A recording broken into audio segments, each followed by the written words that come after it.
நிச்சயமாக நிச்சயமா தென்காசி மாவட்டத்தில் அதிகமான கனமழையானது பெய்து வருகிறது. இந்த கனமழையானது நேற்று அதிகாலை தொடங்கிய நிலையில் இன்று 2ஆம் நாளாகவும் முழுமையாக பெய்து வருகிறது. இந்த அதிக கனமழை காரணமாக தென்காசி மாவட்டத்தில் பல்வேறு இடங்களில் தாழ்வான பகுதிகளில் வெள்ள நீரானது சூழ்ந்து காணப்படுகிறது. அந்த வகையில் செங்கோட்டையில் உள்ள தஞ்சாவூர் குளம் என்று அழைக்கப்படக்கூடிய குளமானது வெள்ள நீரால் உடைக்கப்பட்ட காரணத்தினால் தற்போது இந்த வெள்ள நீரானது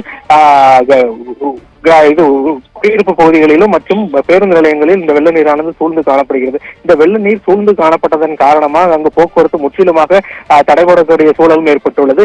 மேலும் எதிர்பாராத சூழ்நிலையில் இங்கே இளைஞர் மற்றும் முதியவர் ஒருவர் இந்த வெள்ளத்தில் சிக்கிய நிலையில் அவர்களை மீட்கக்கூடிய காட்சிகளும் நாம் நேரடியாக பார்க்க முடியுது. இந்த வெள்ளத்தில் சிக்கிய இளைஞர் மற்றும் முதியவரை அங்குள்ள காவல்துறையினர் மற்றும் தீயணைப்பு துறையினர் பத்திரமாக மீட்கக்கூடிய காட்சிகளை நேரடியாக பார்க்க முடிகிறது.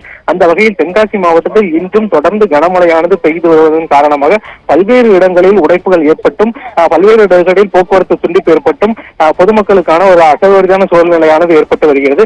அந்த வகையில் தென்காசி மாவட்டத்தில் தற்போது வரை மழையானது நீடித்து வருவதன் காரணமாக மாவட்ட ஆட்சியர் பல்வேறு பாதிக்கப்பட்ட இடங்களுக்கு நேரடியாக சென்று ஆய்வுகளை மேற்கொண்டு வருகிறார். அந்த வகையில் தற்போது வருவாய்த்துறை அமைச்சரும் நேரடியாக தென்காசி மாவட்டத்திற்கு பார்வையிட வருகிறார். அனைத்து துறை அதிகாரிகளுடன் ஆலோசனை மேற்கொள்ளப்பட்டு அந்த வகையில் பாதிக்கப்பட்ட இடங்களில் நேரடியாக கள ஆய்வு மேற்கொள்ள உள்ளதாகவும் தகவல் வெளியாகியுள்ளது. நிகிதா, விவரங்களுக்கு நன்றி சம்பத்.